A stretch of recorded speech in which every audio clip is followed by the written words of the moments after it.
Good morning, everyone. This is Bernie Strum, and welcome to my YouTube channel. We are in Philadelphia, Pennsylvania at Shribe Park for a game between the Boston Red Sox and the Philadelphia A's on June 30th, 1914. And this is going to turn out to be the battle of first place in the American League.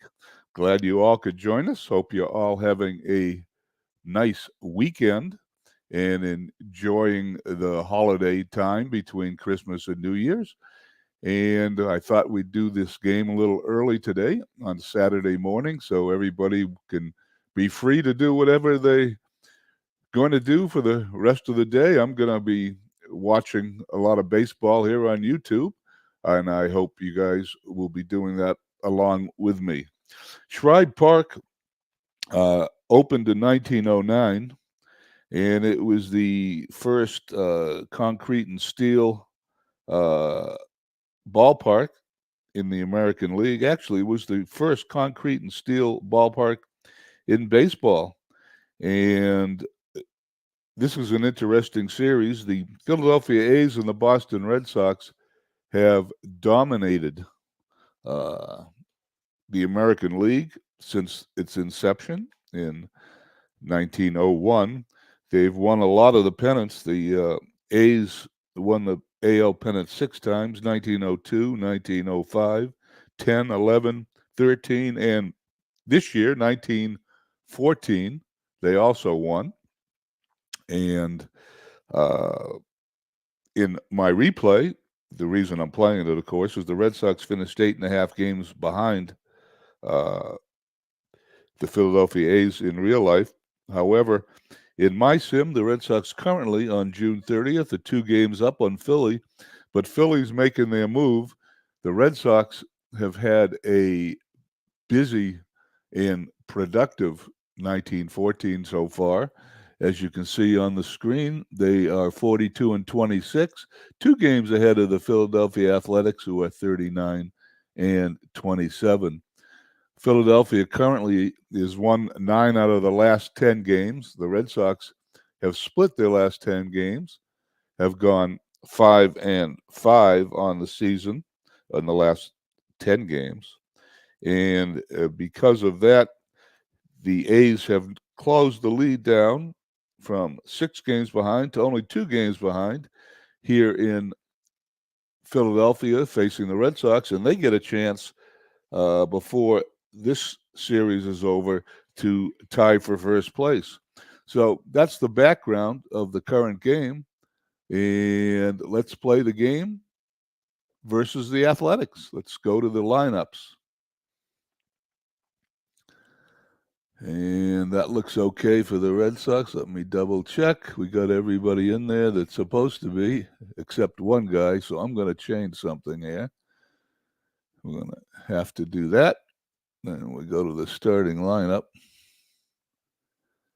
And we're going to put Duffy Lewis batting fourth in left field. There we go.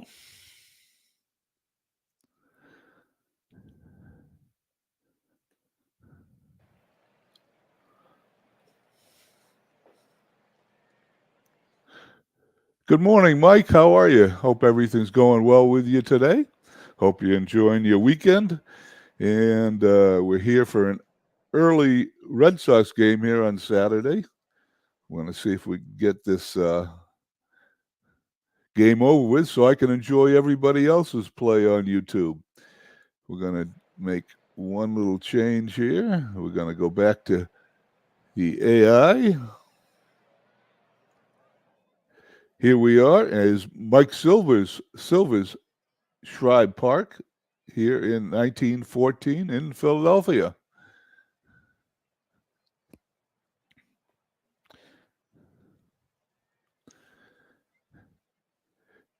On the mound for Philadelphia is Weldon Wyckoff. He's 6-4 with a 2.42 ERA. The Red Sox, he will be facing the Red Sox standard lineup. Harry Hooper, right field, batting first. Everett Scott, shortstop, batting second. He's the first Red Sox shortstop to play 1,000 games with the Red Sox. Tris Speaker, Hall of Famer in center field, batting third. Duffy Lewis, left field, batting fourth. Hal Janvrin, batting fifth at first. Larry Gardner, third baseman, batting sixth.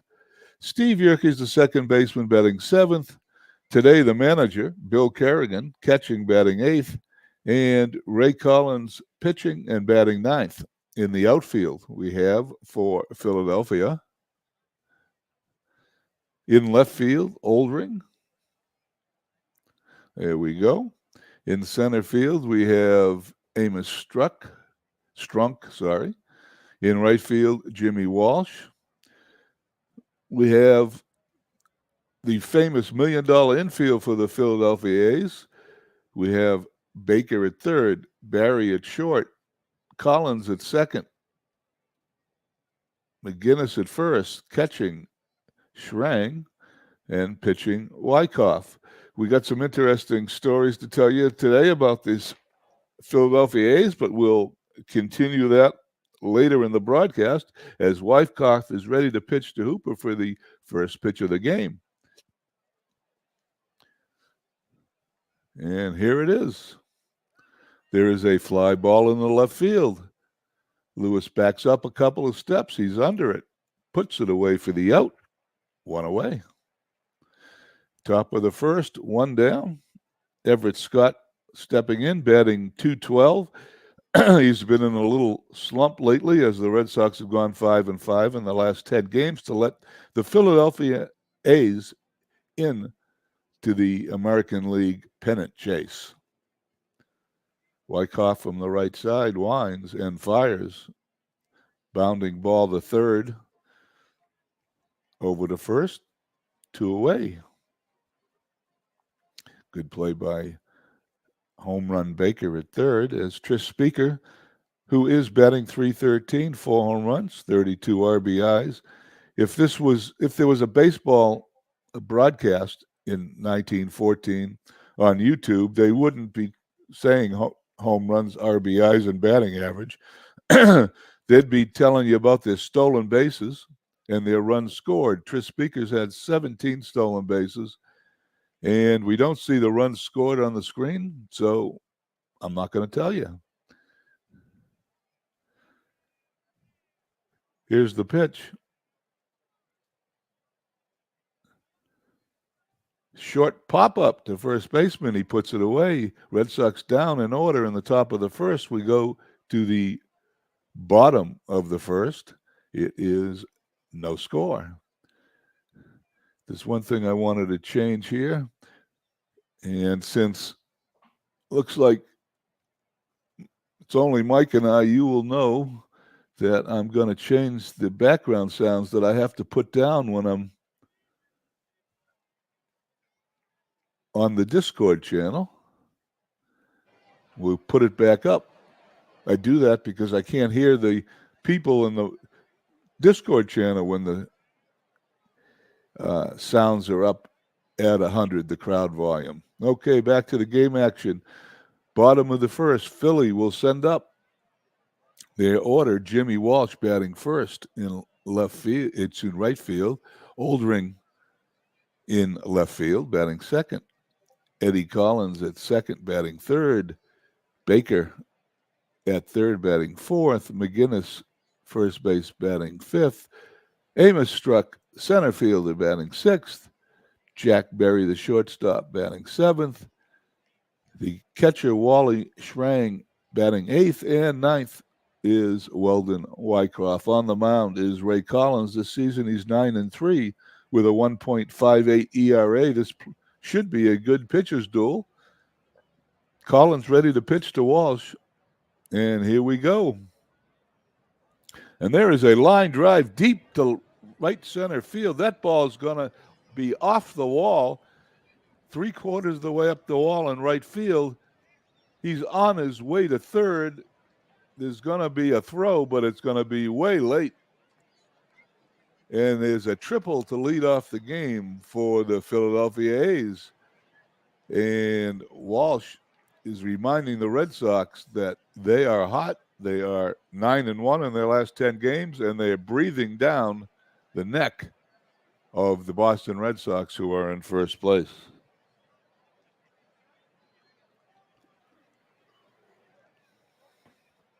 Coming up second, Rube Oldring. 1 home run, 17 runs batted in, batting .251. He's got 4 stolen bases this year.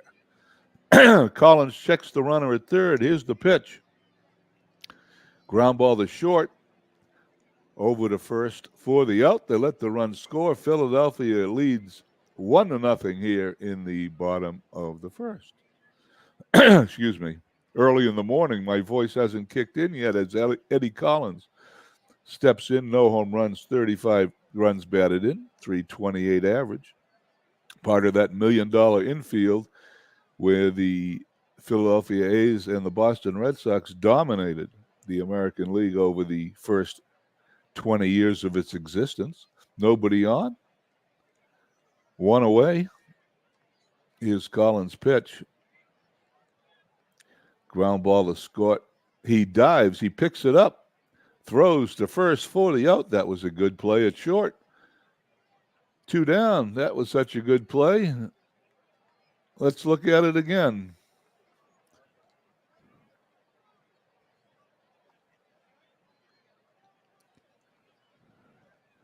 There it is. 2 down. Nobody on. Frank Home Run Baker with his 2 home runs, 37 RBIs, and .293 batting average. He also has 7 stolen bases. Here's Collins' pitch. And Lewis puts a short fly ball away into his pocket in left field to end the inning. At the end of 1, the Philadelphia A's lead the Boston Red Sox 1-0.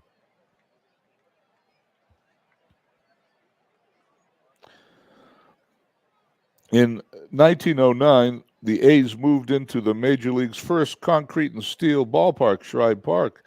This remains the second and last time in franchise history where a new ballpark was built specifically for the A's.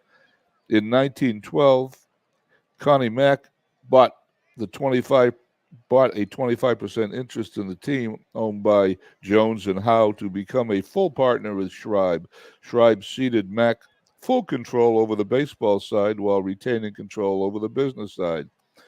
However, Mack had already enjoyed a nearly free hand in the baseball matters since the franchise inception. Connie Mack did something interesting after the 1914 season, and we will fill you in on that in a little while. David Landau stops in. Thank you for coming by, David. Nice to see you. Wyckoff will pitch to Lewis, Janvrin, and Gardner. Lewis batting .263, no home runs, 27 RBIs, and 21 stolen bases. Here's Wyckoff's pitch. And there is a line drive into right field. That's going to drop for the Red Sox first hit of the game. Red Sox trailing 1-0. Get the lead runner on here in the top of the second. The Red Sox fighting for their lives. If Philadelphia beats them for the 3rd time in a row today, they will only be 1 game back, and tomorrow's game will be for a tie of first place. Hal Janvrin stepping to the plate. No home runs, 11 RBIs, 19 stolen bases. He's batting .302 in dead ball. They usually bunt. Let's see what the manager does. And there's the sacrifice right back to the mound, over to first for the out. Lewis goes to second, and right on cue, the Red Sox have a runner in scoring position with 1 away, and Larry Gardner batting .210. Due up 2 home runs, 26 RBIs, 13 stolen bases. The reason I throw the stolen bases in, it's probably one of the most prominent statistics in 1914. Rodolfo Biesa stops in. Hello. Thank you for coming by.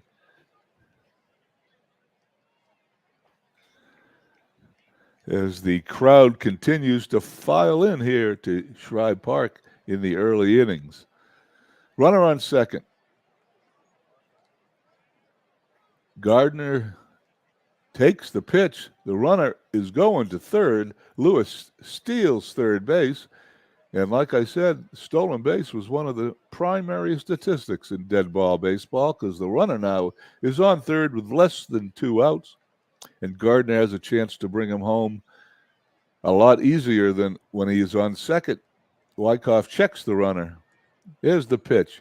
There's a ground ball, a diving stop by the first baseman over to the pitcher covering. He is out, but the Red Sox tie the score. It's now 1-1 with 2 outs, and the runner's on first base. What happens? He reached on an error. You know, I didn't read the top until just now. So to change the score, Larry Gardner reached on an error because the throw is dropped from first baseman. It's an error on the pitcher, Wyckoff. So the Red Sox, instead of having 2 outs and nobody on, will have Gardner at first, only 1 out, and 1 run in as Steve Yerkes steps to the plate, batting a paltry 186, 2 home runs. 26 runs batted in, only 5 stolen bases. Wyckoff checks the runner, throws. There's a fly ball in the center field. Put away for the out. Now we have 2 down here in the top of the second as Strunk made that play. Wyckoff will face the catcher and manager Kerrigan, who's hitting .232, no home runs, 8 RBIs, slowest runner on the team, no stolen bases. McGinnis holds Gardner on. Wyckoff throws. There's the throw to second base, and he is safe. Gardner steals second, and already 2 stolen bases here in the second inning.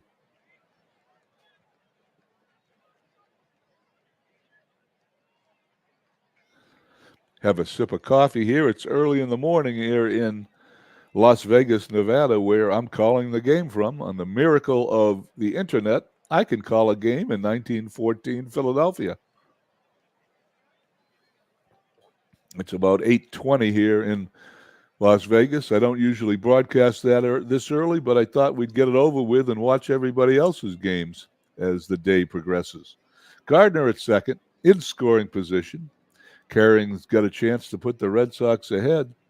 Here's the pitch. Fly ball in the right field.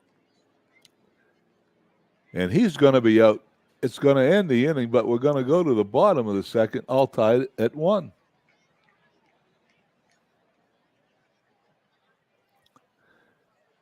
Walsh made that play. That was a good play in right field.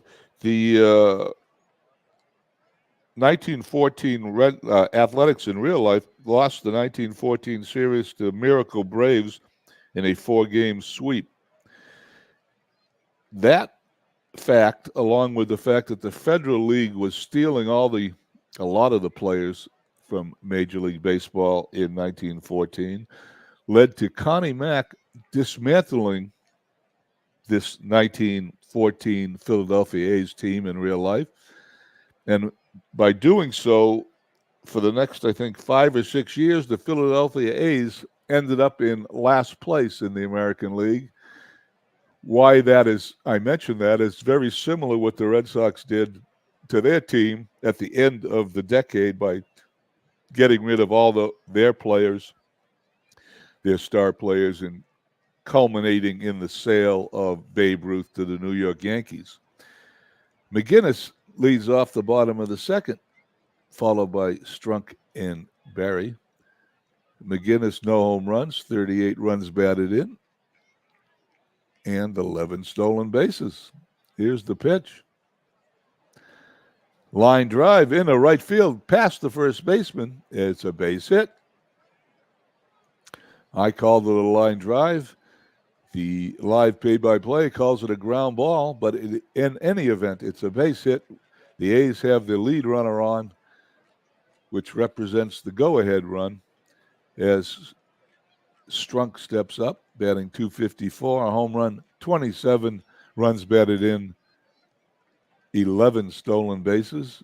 Well, Let's see if McGinnis is going to steal or they're going to bunt him. Here's the pitch. He's going, and he's going to be out. The Red Sox are a crazy team when it comes to throwing out runners. He is out at second. The last couple of broadcasts, I've seen about 10 consecutive throwing out base stealers here for the Red Sox.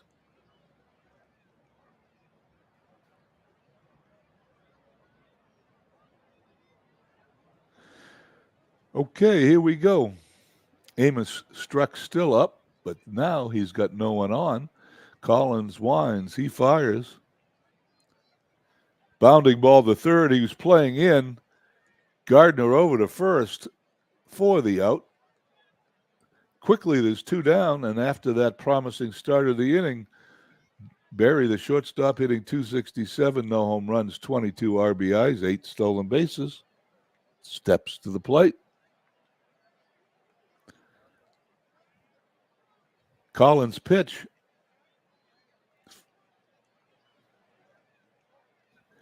And there it goes. I missed everything. I don't know what happened there, but it left the screen. Might have had something to do with my finger on the mouse here, but in any event, he's out. And we go to the top of the third inning, all tied at 1.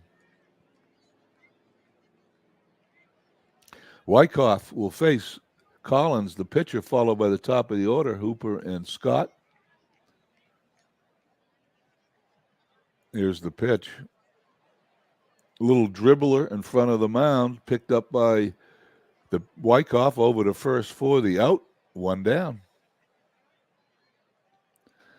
Harry Hooper, 0 for 1 on the day, batting .242.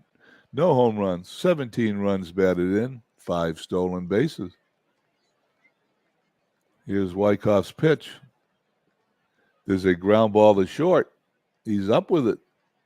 Over to first for the out. Quick 2 up, 2 down for the Red Sox here in the top of the third. Wyckoff has only allowed 79 hits in 114 innings. We have the makings of another low-scoring game here. At Shribe Park is Everett Scott, 0 for 1, stepping into the plate, batting .211. Here's the pitch from Wyckoff. And he hits a ground ball to the second baseman. Over to first for the out. We go quickly to the bottom of the third, 1-all. Bottom of the third, Collins will face Schrang, his counterpart. Wyckoff will bat 9th. And Walsh, the right fielder, will be batting 3rd. If he gets on, Oldring follows. Collins pitched 121 innings this season, 92 hits, 1.63 ERA. This should be a low-scoring game. Here's the pitch. There's a pop-up way high up in the air there. It's going to be going fair territory. Yerkes puts it away for the out in the shallow right field, 1 down. Bottom of the third. Wyckoff, the pitcher, only batting 167, steps in. Here's Collins' pitch, and he attempts to bunt for a single. Is that going to be fair? It's going to be fair. He's going to pick it up, throws to Yerkes covering for the out. 2 down, bottom of the third inning. Top of the order, Walsh. He tripled to lead the game off, and he scored Philadelphia's 1 run. 5 home runs, 19 RBIs, 16 stolen bases for Walsh on the season. Collins winds and he fires, and he hits a fly ball in the center field. Speaker moving in, puts it away, ends the inning. At the end of 3, we're still tied at 1.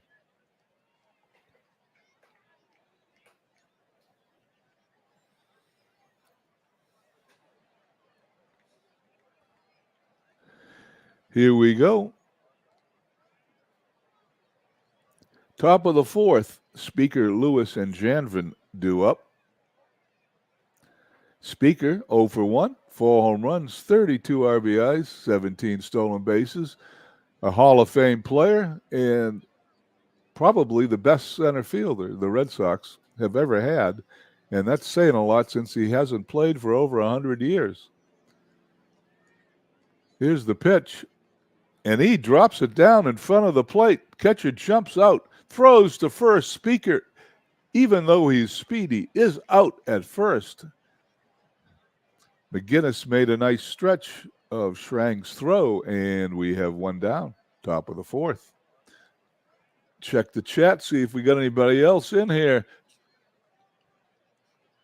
007 stops by. Dwayne March steps in. Hi, Dwayne. How you doing? I caught the beginning of your game.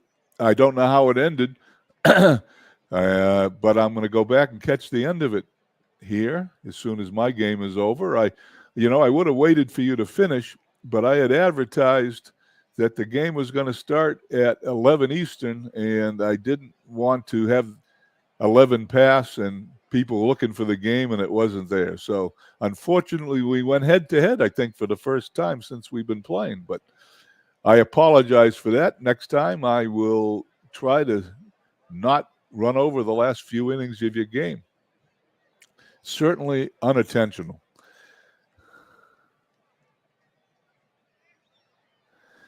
No, it's not your problem. It's one of those things. I went early. I usually play, Dwayne, about 1:30 on a Saturday, but I wanted to get it over with early today and get on to our holiday weekend, some of which will be used to follow the rest of your games this weekend. Hope you play some. Here we go. Top of the fourth, Lewis, Janvrin, and Gardner due up.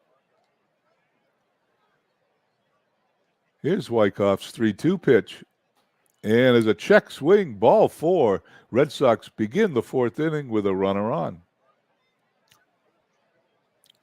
Janvrin steps to the plate.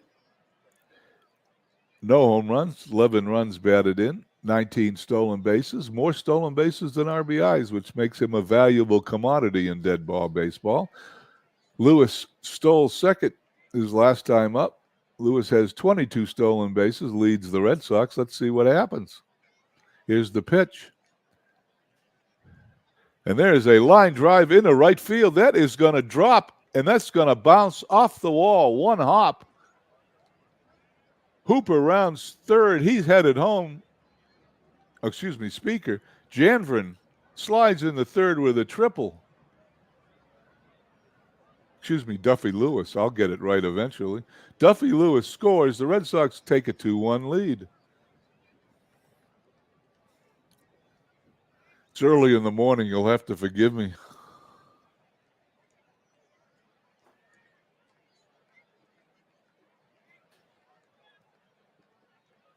Okay, here we go. Janvrin on third. Gardner up 0 for 1. He did knock in the Red Sox first run with a ground ball to second base. Batting .209, 2 home runs, 27 runs batted in, 14 stolen bases. Wyckoff checks the runner. He throws. And there is a line drive into right center field. That's going to drop. Red Sox going to score the third run of the game, and they now have a 3-1 lead. As I take my sip of a cup of my morning coffee. Yerke's 0 for 1. Certainly having one of his worst years in my replay. It wasn't so bad in real life. He's hitting .185, 2 home runs, 26 runs batted in, with 5 stolen bases. Gardner is a threat to steal at first base. Will he bunt? Will there be a steal? Here's Weiskoff's pitch. Let's find out.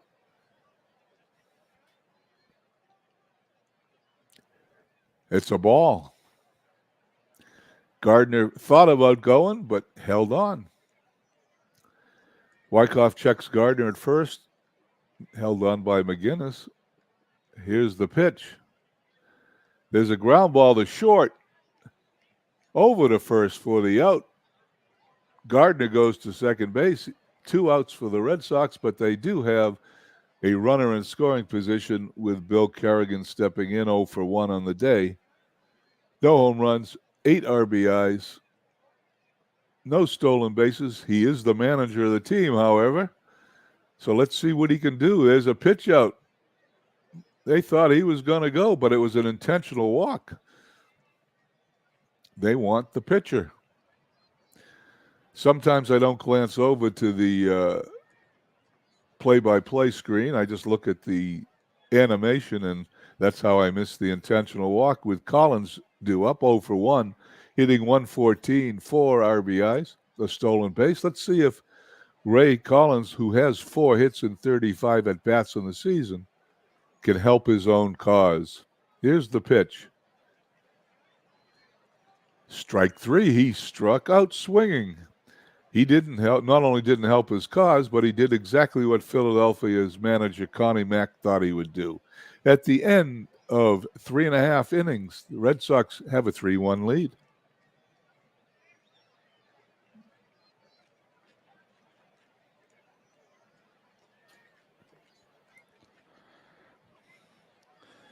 By the time Connie Mack,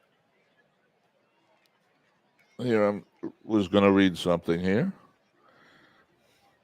By the time Connie Mack had cemented his famous image of a tall, gaunt, and well-dressed man waving his players into position with a scorecard, unlike most managers, he chose to wear a high-collar shirt, tie, ascot scarf, and a straw hat instead of a uniform, a look which never changed for the rest of his life, even decades after it went out of fashion.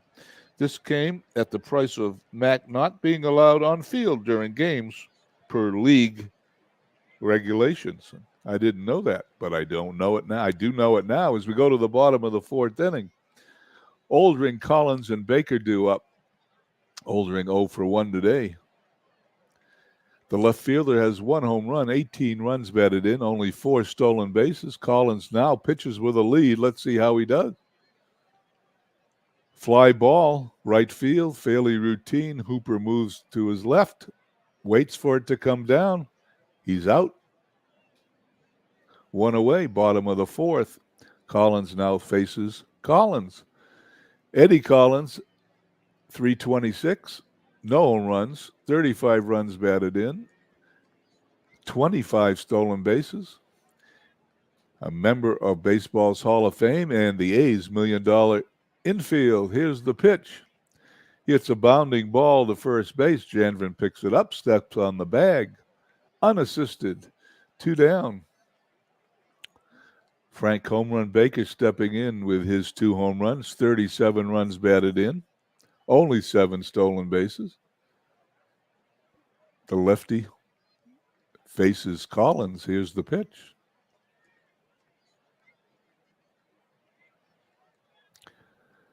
There's a ground ball back to the mound. It is bobbled. It's dropped. Collins picks it up, watches Baker cross first base.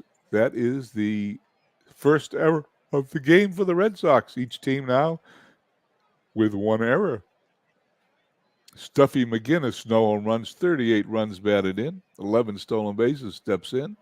Baker is really not a threat to steal. Janvin playing a little bit behind him. Here's Collins' pitch. He's going to second. He's going to be out. That's the inning. Not only was he not a threat to steal, but the Red Sox have now thrown out an ungodly number of runners during our replays. Matter of fact, I can only think of 1 or 2 successful steals at the end of 4 innings. 3-1 Red Sox.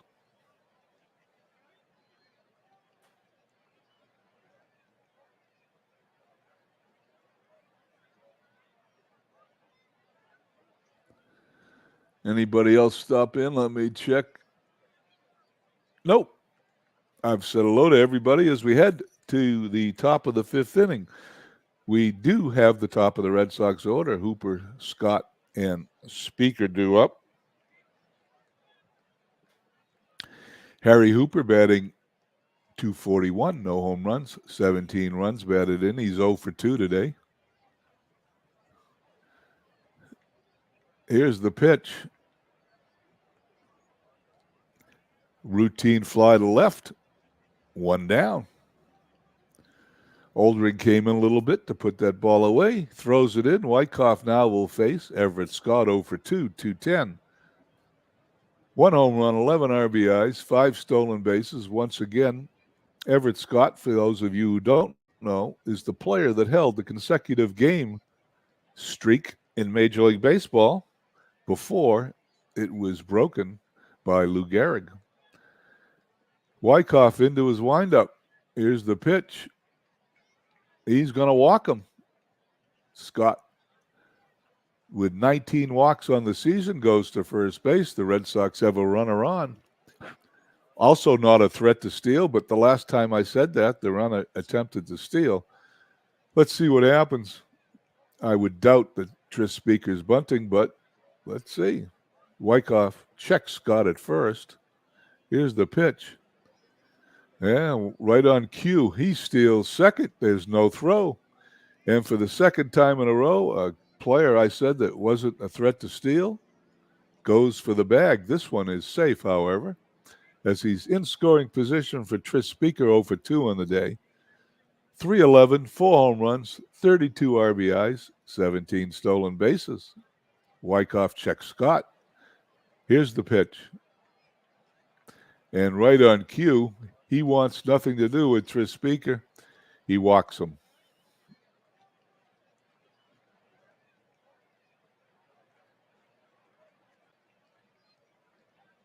Doug Hunt stops by. Thank you for coming by, Doug.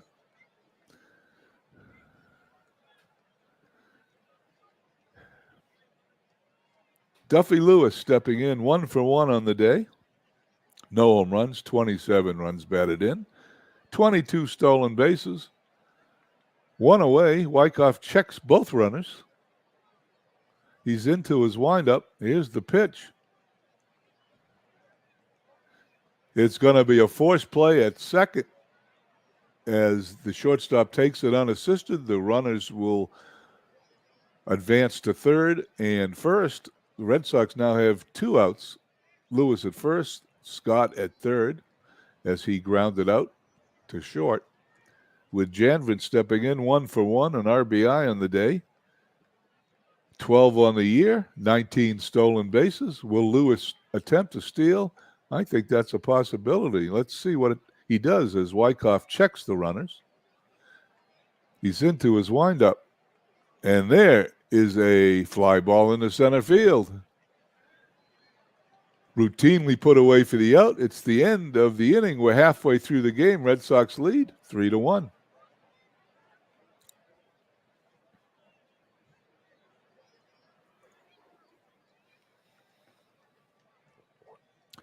The battle for first place is what I call this game because the Philadelphia A's have won 9 out of the last 10 games for those who came in late. The Red Sox are 5-5 in the last 10 games. Philly has picked up 4 games on the Red Sox. In real life, Philadelphia won the American League pennant. Red Sox came in second. Philadelphia beat them by 8.5 games. It really wasn't close.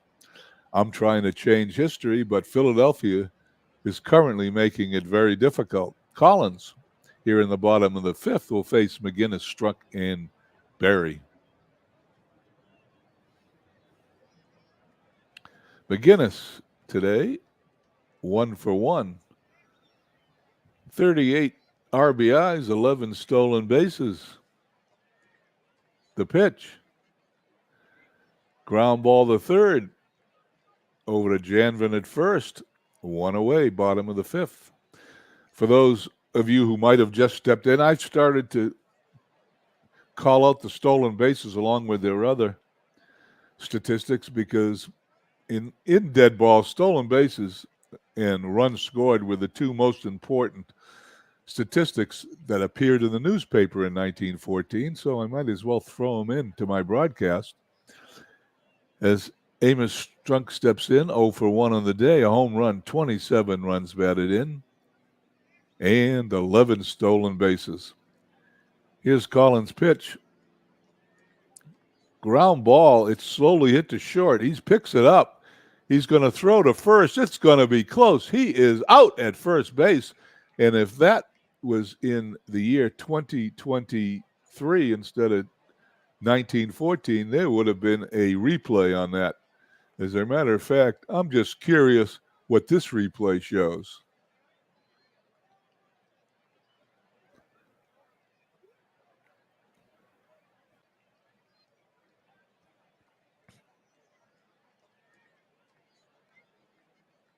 Oh, I don't know. I can't tell. Well, in any event, the umpire's ruling is he's out. There's 2 down, bottom of the 5th. Jack Berry, the shortstop in the $1 million outfield, stepping in, batting .265, 22 RBI, 8 stolen bases. Collins winds. Line drive in the right field. That's going to drop just fair. It's going to roll all the way to the wall. Hooper picks it up, throws it in, but Baker was going to end up standing at second base with a double. Berry represents the second run for Philadelphia as Schrank stepping in, batting .299, 3 home runs, 23 RBIs, and no stolen bases. Berry takes his lead. Collins has the sign. He throws. There's a base hit in the right field. Hooper's going to pick it up. Here comes the throw. The ball gets past the catcher. The runner scores. The batter goes to second. It's now 3-2. Philadelphia only trails by 1, and they have a runner in scoring position as Schrank went to second on the error. Collins now has to keep Schrank close at second base as the pitcher is up, batting .162. 3 runs batted in, 6 hits on the season. Here's Collins' pitch. He strikes him out. The inning's over at the end of 5, 3-2 Boston.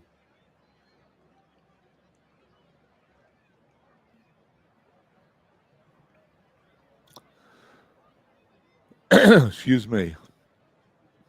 We go to the top of the 6th. I'm going to close my microphone for a second if you don't hear anything for a moment.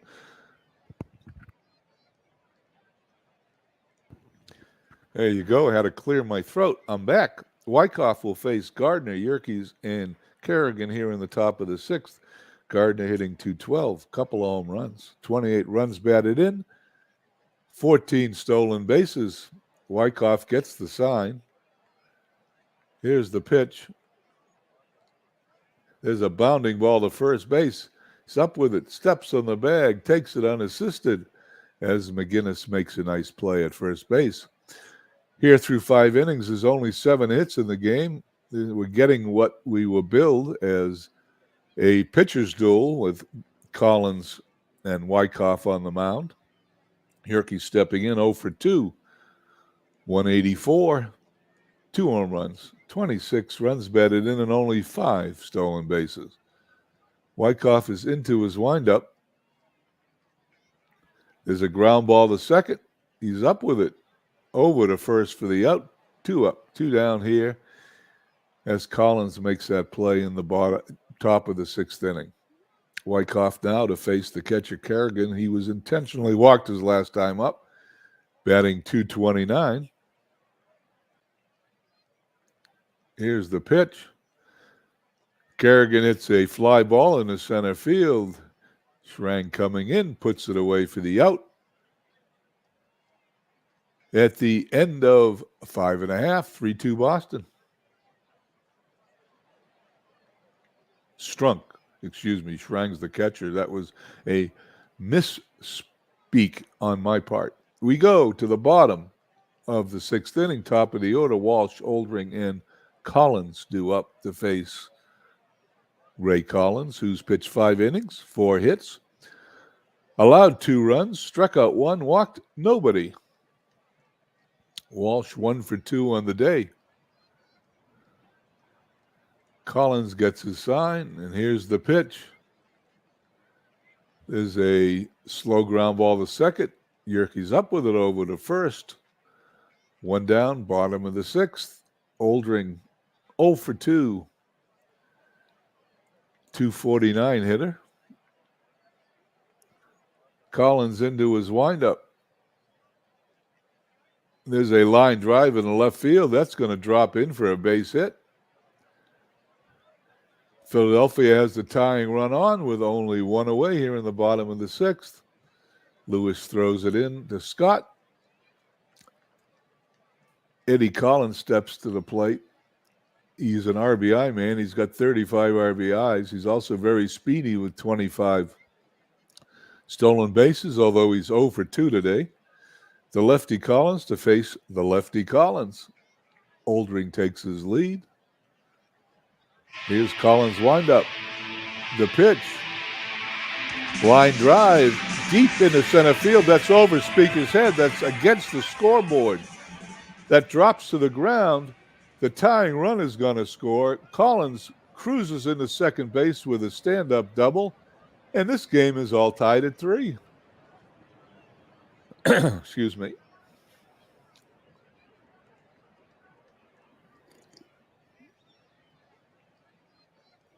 We have a good game here at Shribe Park. All tied at 3. The Red Sox, 3 runs, 3 hits, 2 errors. Philly, 3 runs, 6 hits, and 1 error. There's only 1 away here, though, in the bottom of the 6th, as the A's try to take the lead. Collins takes his lead at second. Frank Baker with 2 home runs, 37 runs batted in, 7 stolen bases, stepping in against the left-handed Collins. Collins checks on Collins at second. He's into his windup. Here's the pitch. And there is a pop-up in the infield. The shortstop is going to call off the pitcher. He puts it away halfway between home plate and the pitcher's mound. And now the Red Sox can breathe a little easier with 2 away. Only 1 out away from getting out of an inning where they could have lost the lead and still may, as Stuffy McGinnis, who's 1 for 2, steps in. 328 hitter. 36 runs batted in. 328 hitter, 38 runs batted in. 11 stolen bases. Collins once again checks on Collins at second. He's into his windup. Here's the pitch. There's a base hit in the right field. Eddie Collins, there's no chance they're going to catch him. He slides, although he didn't need to. He's safe, and the A's take a 4-3 lead. In the bottom of the 6th, the A's had a 1-0 lead in the first. Red Sox took a 3-1 lead after the fourth, but now Philadelphia has come storming back to take a 4-3 lead here in the bottom of the 6th inning. McGinnis on first base. I'd say he's not a threat to steal, but he is. Collins facing Strunk, 0 for 2 today. 27 RBIs, 11 stolen bases. Collins checks the runner. Here's the pitch. There's a slow ground ball to third. He picks it up. He puts it in his pocket. That's an infield hit. Stuffy McGinnis goes to second. And with 2 outs, Philadelphia has a rally going here. Strunk at first, McGinnis at second. Collins, who's allowed 8 hits today, not pitching one of his finest games. However, he now will face Jack Berry, the shortstop. 22 runs batted in, 1 for 2 today. Here's Collins' pitch. Fly ball in the center field. Tris Speaker moves in, puts it away for the out. Inning is over, but the A's score 2 to take a 4-3 lead as we go to the top of the 7th inning.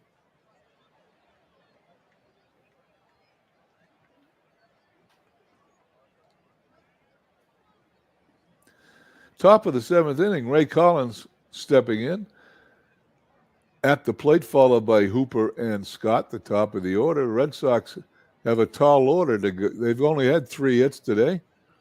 They need at least 1 run to tie this game up. Let's see what the pitcher Collins can do. He's a 111 hitter. He has 4 hits on the season. Here's Wyckoff's pitch, and he struck him out again.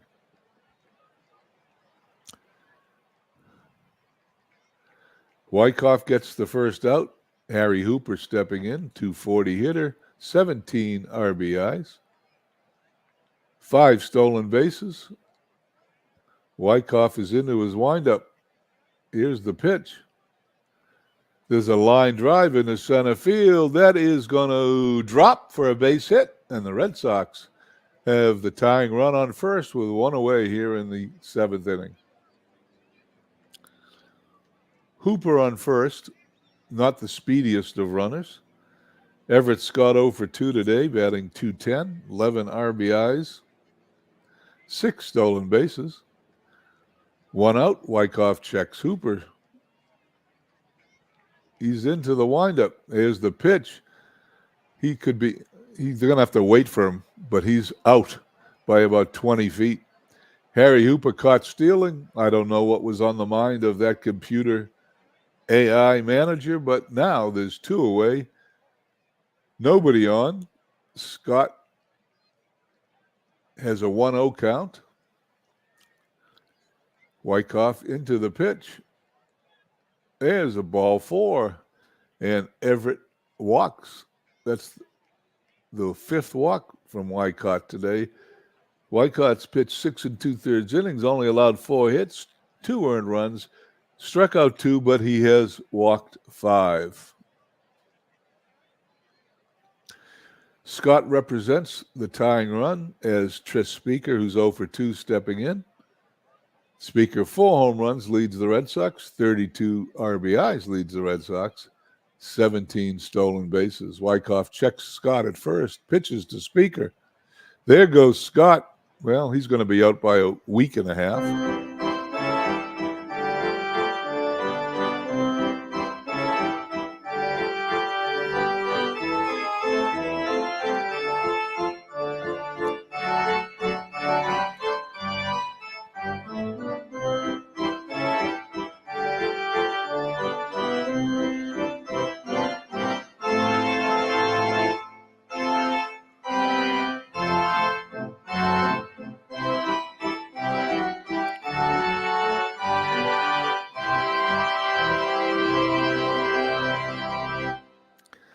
We go to the bottom of the 7th inning as the Red Sox ran themselves out of that inning with 2 pretty silly base-stealing attempts. Red Sox, 3 runs, 4 hits only, and have 2 errors. Philadelphia here, 4 runs, 8 hits, and 1 error. Collins going to face the bottom of the order. Schrang, the catcher, Wyckoff, the pitcher, followed by the top of the order, and Walsh, the right fielder. Collins gets the sign. Here's the windup. There's a pop-up in the infield. Near the pitcher's mound, the shortstop's going to go over the mound, put it away for the out. 1 away here, bottom of the 7th. Wyckoff has thrown 111 pitches today. He's 0 for 2. He is set to get the victory if the A's can hold on. Collins gets the sign. Here's the pitch. There's a fly ball, pretty well hit to center field. Speaker moves to his right, puts it away. 2 down, bottom of the 7th. Collins to face Walsh, who's 1 for 3 today, batting .253. 19 RBIs, 5 home runs, which is pretty good for this time of the season in dead ball baseball. Also 16 stolen bases. Collins wants to keep him off the base, and that's why he walks him on 4 pitches. Jimmy Walsh goes to first. Of course, if I say he's a pretty good candidate to steal, he'll probably hold on, so let's see what happens. He's a pretty good candidate to steal. Not that I'm rooting for the Red Sox or nothing.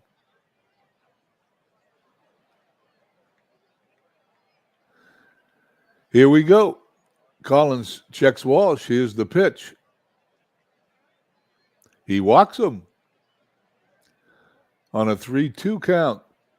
Not only do the Red Sox run themselves out of the top of the 7th, they're walking themselves into trouble here in the bottom of the 7th as Ray Collins gets only his 2nd walk of the day, both of them this inning. Eddie Collins, who is red hot, 1 for 3, an RBI, 328 hitter, 36 runs batted in. Ray Collins has got an issue here. He's taking his time. He checks the runners. He's into his windup. That a ball hit right to first base. He's out. And the Red Sox get out of that inning barely as Janvin makes a good play at first base. We go to the top of the 8th inning, 4-3 Philly. Red Sox are down to their last 6 outs. Wyckoff looking to pitch a complete game and win his 7th game of the season. Will face Speaker, Lewis, and Janvin. Wyckoff gets the sign. He's into his windup. Here's the pitch. There's a fly ball into right field. Right fielder is under it. He drops the ball. That ball went off his glove. It went behind him. Speaker's going to end up at second base standing. And just like that, Philly gets himself in trouble. Instead of having nobody on and 1 out, there's no outs. A runner, Tris Speaker, in scoring position. As Duffy Lewis, 1 for 2, steps in, hitting .265. 27 RBIs, 22 stolen bases. Let's hope that Carrigan doesn't send Speaker here and lets Lewis hit. Wyckoff checks Lewis, who gets a pretty good lead at second. Here's the pitch. He sends him anyway. Here's the throw. Speaker slides. He's safe. Well, I guess they're going to steal at every attempt. Speaker now at third. Nobody out. Philly leading 4-3. That's amazing what this AI manager does, but I'm not going to second guess him. I'm just going to call the game as Wyckoff checks Speaker at third. The infield playing in against Lewis. Here's the pitch.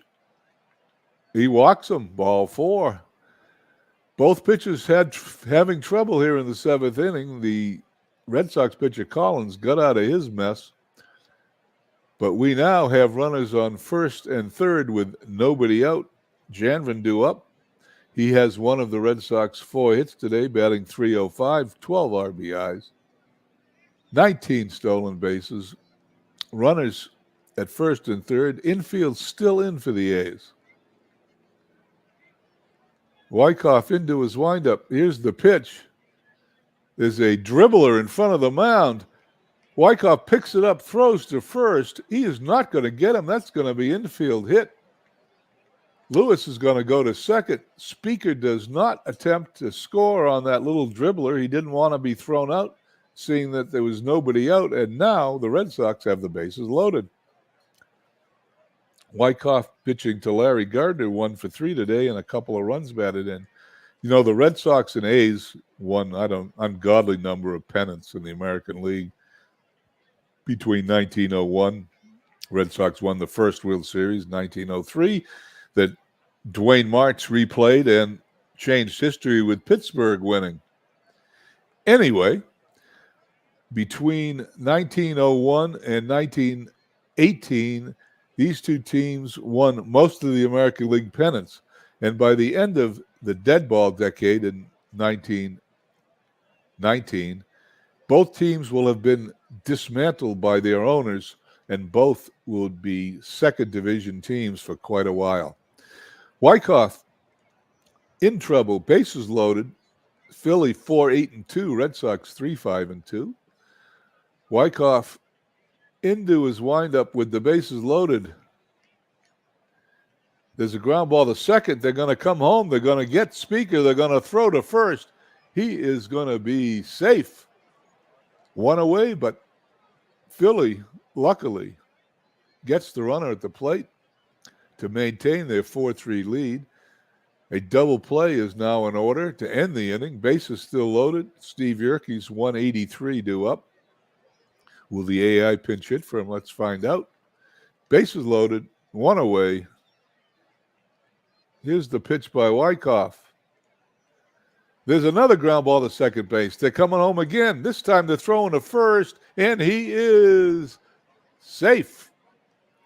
Well, different batter, same result. 2 ground balls to second base. Eddie Collins, the Hall of Fame $1 million infielder, threw home twice to preserve the Athletics' 4-3 one-run lead. The infield can now back up as Bill Kerrigan, the manager, steps in. Bases still loaded. 2 away. It would seem to me the Red Sox don't have much of a chance in this game if they don't score in this inning. Here's Wyckoff's pitch. There is a fly ball into center field. That ball's over the center fielder's head. He misjudged that. Unbelievable. 2 runners are going to score. Kerrigan's going to end up at second. The animation has no idea what's going on. So I'm going to hit the button.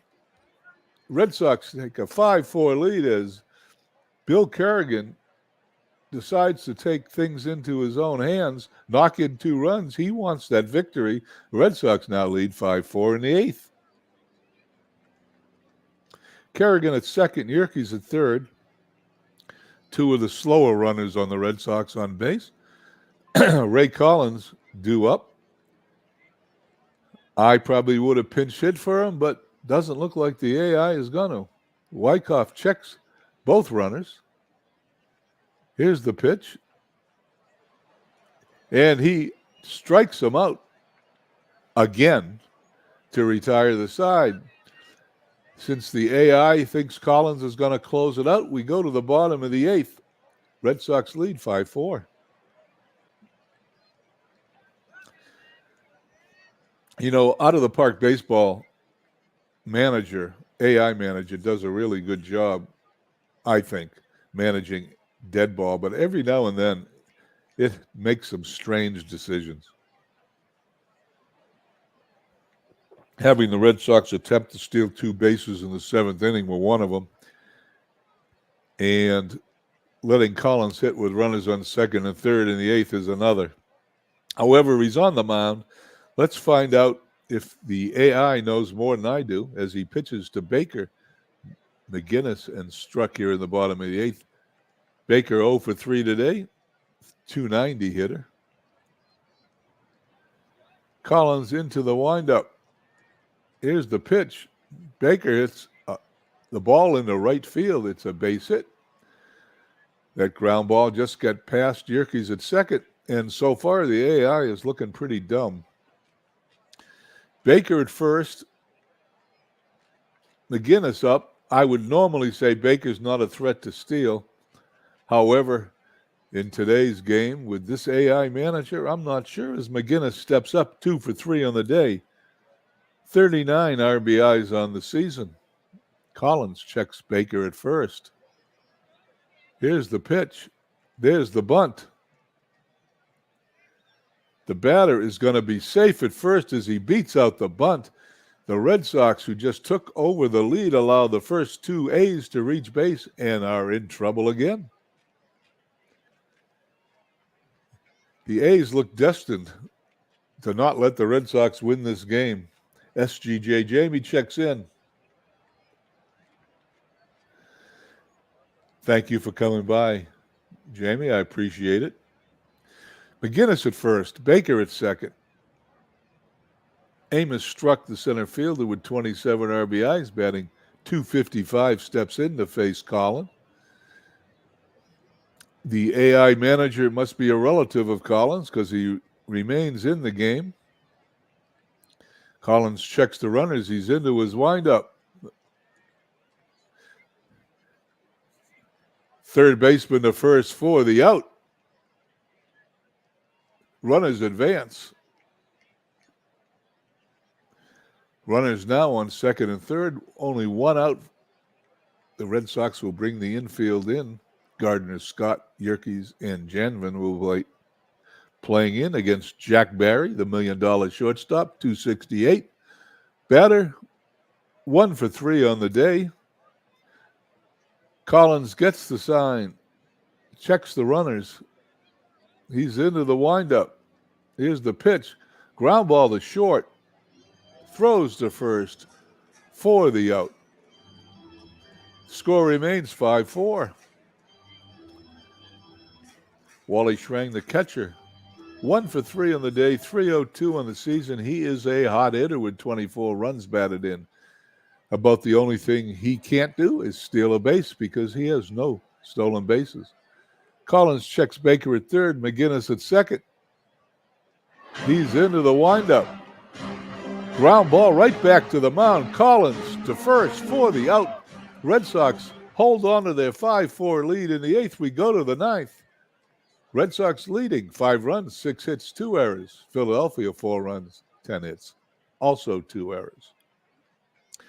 Well, that worked okay for the AI, but I still probably would have pinch hit for Collins, and then there would have been a different pitcher in that particular inning. However, I'm happy to know that the Red Sox are leading 5-4 into the 9th. If the Red Sox win, there'll be 3 games up on Philadelphia as we head to July, since this is the last day of June. And if Philly wins, there'll only be 1 game behind the Red Sox going into tomorrow's game and could end up tying the Red Sox. Wyckoff pitching a great game, 8 innings, 6 hits, 2 runs, struck out 3, walked 6 batters, about the only thing that's a blemish on his record. Will face top of the order for the Red Sox, Hooper, Scott, and Speaker. Hooper, 17 runs batted in, 5 stolen bases. Wyckoff's into his windup. Here's the pitch. He hits a ground ball to third. Baker up with it to McGinnis for the out. 1 away, top of the 9th. Everett Scott batting .210. 11 RBIs, 6 stolen bases. Wyckoff's pitch. There's a bounding ball to first. McGinnis up with it. Waits for Wyckoff to get to the bag. Underhands it for the out. 2 up, 2 down, top of the 9th. Wyckoff wants to get this inning over with to get to the bottom of the 9th to see how this game ends as Tris Speaker steps in.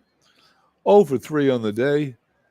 4 home runs, 32 RBIs, a .310 batting average. Wyckoff's into his pitch. Here it is. Wants no part of Tris Speaker, who's walked again in the game. That is his 7th walk.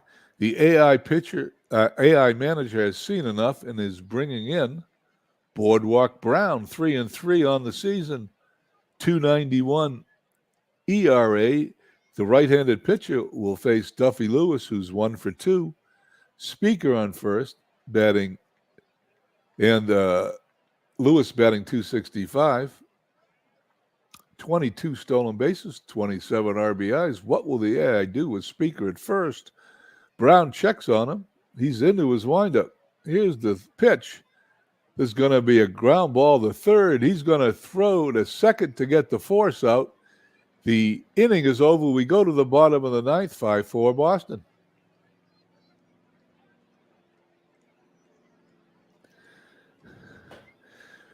A little over 1 hour into this game, the Red Sox have a chance to go 3 games up on the A's if Collins can just hold on. Now we'll see if the AI's manager's confidence in left-handed pitcher Ray Collins is worth it. He's going to face Jack Lapp, who's going to pinch hit for the pitcher Wyckoff. Then the top of the order, Walsh and Oldring. If the Red Sox win this game, they're going to earn it because the Philadelphia A's are a great team. The pinch hitter, Lapp, 205 hitter, 13 runs batted in on the season. Collins has the sign. Here's the pitch. Ground ball is short. Scott to first for the out. 1 away. Jimmy Walsh stepping in, 5 home runs, 19 runs batted in. 16 stolen bases. He's dangerous no matter how you look at it. Collins gets the sign. Here's the pitch. And he hits a ground ball up the middle. Scott scoops it up, throws to first. 2 down here in the bottom of the ninth. The Red Sox are 1 out away from victory. How many times have you heard that? Red Sox 1 out away from victory. I've said that a lot in my life, and sometimes they 1 for 3 on the day with an RBI.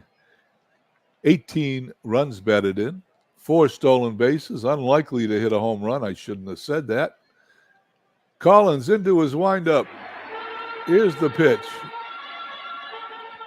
And there's a line drive into right field. That ball's going to make it all the way to the wall. Hooper picks it up. He's going to throw to second. And he's going to go in standing up. The ball's not even close. That's a double. That's his 10th double of the year. As Oldring represents the tying run. Eddie Collins batting 326 up, 36 runs batted in. Ray Collins has a chance to win the game or let the Athletics tie it up here in the bottom of the ninth. Oldring at second takes his lead. Collins 1 for 4. Ray Collins into his windup. Here's the pitch. Ground ball to first baseman. Janvin takes it unassisted. This game is over, and the Red Sox squeak by and defeat the Philadelphia A's 5-4. Red Sox 5 runs, 6 hits, 2 errors. Philly 4 runs, 11 hits, 2 errors. Quite frankly, watching this game, I thought Philadelphia was going to win the entire time I was broadcasting. William L. stops in. Thank you for coming by. I appreciate it. You got here at the end, but you can watch this game from the beginning because it was a great game, as Mike Silver says. You always had the feeling the Red Sox were going to lose. They were doing things like stealing bases when they shouldn't be, and they were being thrown out. They made a couple of errors, but they did hold on. Now they're safe to say they're going to leave Philadelphia in first place, which wasn't necessarily the case when this game started. As we leave the field, the AI in Out of the Park Baseball write-up says the Red Sox clipped the Athletics 5-4. Fans watched the Boston Red Sox and the Philadelphia Athletics fight to the finish. That does describe the game. Philadelphia got a valiant performance from pitcher Weldon Wyckoff, but it wasn't enough to beat the Boston Red Sox. Boston won the game 5-4. Wyckoff threw 8 2/3 innings of 6-hit ball for the losing team. Ray Collins was the winning pitcher over 9 innings. He allowed 4 runs on 11 hits, 2 walks, and 1 strikeout. And the AI must have known something I didn't know because he left him in, didn't put a pinch hitter in for him in the top of the 8th inning. Boston used a timely hit from Bill Kerrigan to get the win. The catcher, who's also the manager, stroked a 2-run double in the top of the 8th to put the Red Sox ahead 5-4. It was his only hit in 3 at-bats, but it made an impact. Kerrigan said, "We'll kick back tonight, then get set for the next one." Boston improves to 43-26 with the win. They lead the division by 3 games. As we just glance at the box score for the Red Sox, Janvin had 2 hits. Gardner had 2 RBIs along with Kerrigan. For the A's, 2 hits for Oldring, 3 hits for McGinnis. Errors in the game, Hooper and Collins for the Red Sox, Walsh and Wyckoff for Philly. Collins has won his 10th game. He's now 10-3, 9 innings pitched. Wyckoff loses his 5th. He's now 6-5. He went 8 2/3. As we glance over here at the standings, well, here, before we look at the standings, let's finish today's game so we know it's up to date. I've got 8 messages I need to check when we're offline. Today's standings, the Red Sox 3 games up on Philly. Cleveland in a little losing streak, 4-6 in the last 10. They're 5 games back, followed by the White Sox, 8 games back in the American League. National League, I like checking on the Braves. They're 7-3. Maybe they're going to start to make their famous move. They were 15 games out in last place in real life on July 4th, 1914. They are 14 and a half games out now. It would be something if the Boston Braves marched to the National League pennant. And if they start a winning streak, I'm going to start broadcasting a few of their games. Anyway, Giants lead by 7.5 over Philly, 8 over the Brooklyn Robins, and 9.5 over the Cincinnati Reds. In other games today, we got to go back to July 30th. In the American League, there's the Red Sox score. The St. Louis Browns defeated the Cleveland Apps 5-1. Winning pitcher Hamilton losing Greg. No home runs in that game, as you would expect. The White Sox lost to Detroit in Detroit 3-2. Winning pitcher Dubuck, loser Russell. The Yankees lost to the Senators in Washington. Ayers the winner, Johnson the loser. And finally, in the American League, the Browns defeated the Cleveland Naps 7-4. Bumgardner, the winner, 4-5. Hagerman, the loser, 11-7. In the National League, Phillies lost to the Boston Braves. There was a home run. Connolly hit his 8th home run in the game for the Braves. Winning pitcher Crutcher, 4-5. Loser Tin Cup, quite a name. The Brooklyn Robins lost to the New York Giants 5-3. There was also a home run in that game. Dobert hit his 2nd. Tesreau, 14-4, the winner. Rollbeck, 7-7, the loser. In Chicago, the Cubs defeated the Reds 4-1. Humphreys the winner, Ames the loser. In St. Louis, the St. Louis Cardinals was shut out by the Pittsburgh Pirates 10-0. Harmon the win, 3-6. Salty the loser, 8-8. No home runs in that game. And finally, in the National League, the Braves won a doubleheader as they defeated the Phillies in Game 2, 10-9. James the winner, 9-2. Alexander the loser, 11-8. And Conley hit a home run in that game. Tell me why this isn't a mistake. Here's Game 1. Here's Game 2. Conley's got 8 home runs. 8 home runs. That is a defect in the game. You don't see too many, but there it is. We go on to July 1st for the Red Sox. Let's go and take a look at their team schedule. Red Sox will play Philadelphia tomorrow in the afternoon, 3:35. And it looks like that could be a doubleheader to me. They played 2 games, so Philly could sweep that and still only be 1 game back. But in any event, the Red Sox will leave Philadelphia on July 2nd, and it is a doubleheader because tomorrow is July 1st, and it looks like it must have been a rainout. So there's 2 games on the 3rd. If Philly wins them both, the Red Sox leave town 1 game up.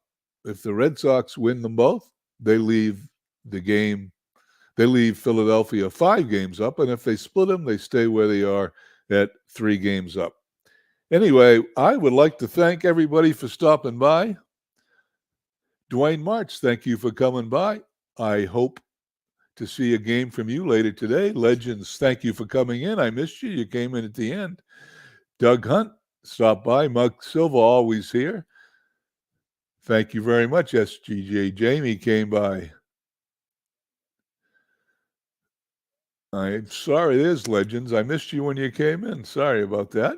Who else did I miss? I think that's about it. Sakumi 007 came in. I said hello to him when he came into the game. And I think that's about everybody. David Lando was here. Thank you, David. Nice to see you here. It was a good crowd for a Saturday morning.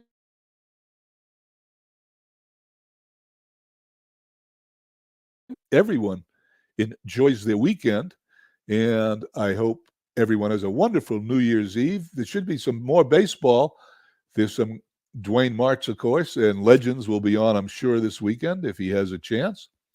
Hope to see Beatles. He wasn't here this morning, but I hope to see Beatles do a couple of games this weekend in one of his infamous chats.